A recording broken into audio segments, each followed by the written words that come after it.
Hello everyone and my friends, how are you. मैं रंजना शर्मा आपके समक्ष आज जो कहानी प्रस्तुत करने जा रही हूँ उस कहानी का शीर्षक है कफन। चारों तरफ लोगों की भीड़ जमी हुई थी। एक लड़का उस भीड़ को चीरते हुए आगे बढ़ा। उस लड़के का नाम रोहन था। रोहन जैसे आगे आया तो देखा घर के बाहर एक सफ़ेद कफन से लिपटी जमी पे लाश रखी हुई थी। वह थोड़ी देर सोच में पड़ गया। फिर सोचा, चलो भाभी जी से पूछते हैं क्या हुआ इधर। रोहन जैसे ही एक कदम बढ़ाया ही था कि अंदर से भाभी की सास आकर उस रखी हुई लाश के सामने रोने लगी।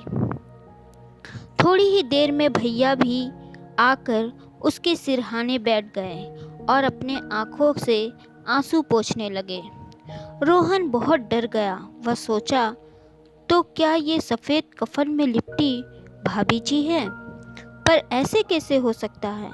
मैं तो कल ही रात में भाभी जी से बात किया था, तब तो वह बिल्कुल ठीक थी। तो रात भर में ऐसा क्या हो गया? वह मन ही मन सोचने लगा कि काश मैं उस कफन को उठाकर उसका चेहरा देख पाता कि आखिर कौन है। तभी उस लाश के पास एक औरत आकर चीख चीख कर रोने लगती। वह औरत और कोई नहीं, भाभी जी की माँ थी और चेहरे पे से कफन भी हटा देती। मेरा तो देखते ही हालत बिगड़ गया। ऐसे कैसे हो सकता है? वह वहाँ से तुरंत निकलकर भाग गया और अपने घर में जाकर एक लंबी सांस ली। वह दिन भर यही सोच में डूबा रहा कि क्या बात हो गई, भाभी को ऐसा क्या हो गया रात भर में कि वह अब इस दुनिया को छोड़कर चली गई। फिर वह थोड़ी देर असमंजस में पड़ गया।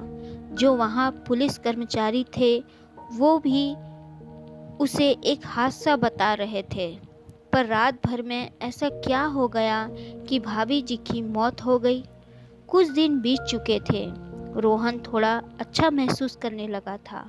वह अब उस रास्ते से मुंह मोड़ लिया था। कुछ दिन और ऐसे ही बीत जाते कि रोहन अचानक उठकर बैठ जाता और उसका बदन डर से थर थर काँप रहा था। पसीने से पूरा भर गया था। तभी कोई लाइट जलाकर पूछा, क्या हो गया है? वो और कोई नहीं, उसकी माँ थी।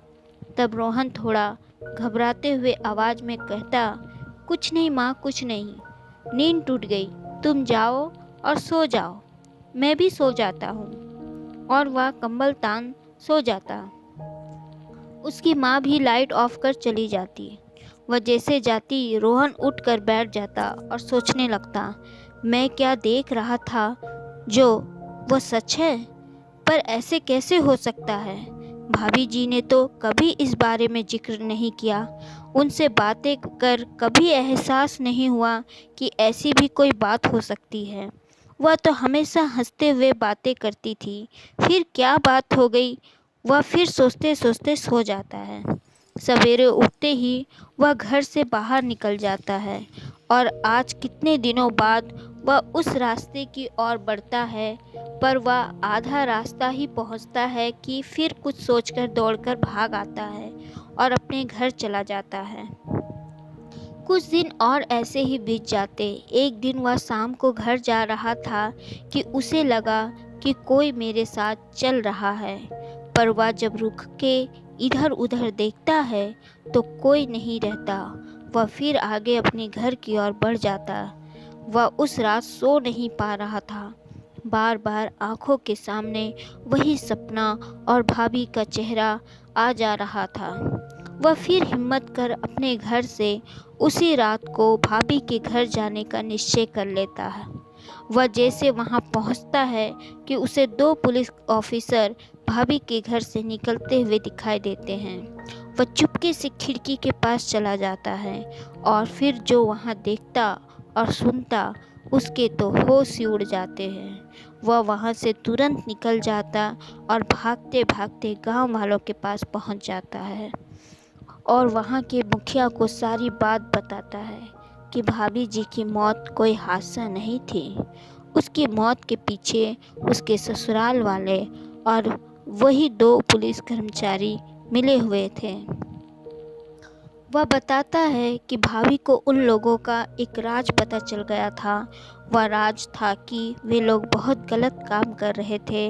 वे सभी फलों के बॉक्स में ड्रग्स छुपाकर दूसरे शहर में भेज रहे थे और भाभी ने उन लोगों को रंगे हाथ पकड़ लिया था, जिसके कारण वे लोग उनका गला दबाकर उन्हें मार दिए।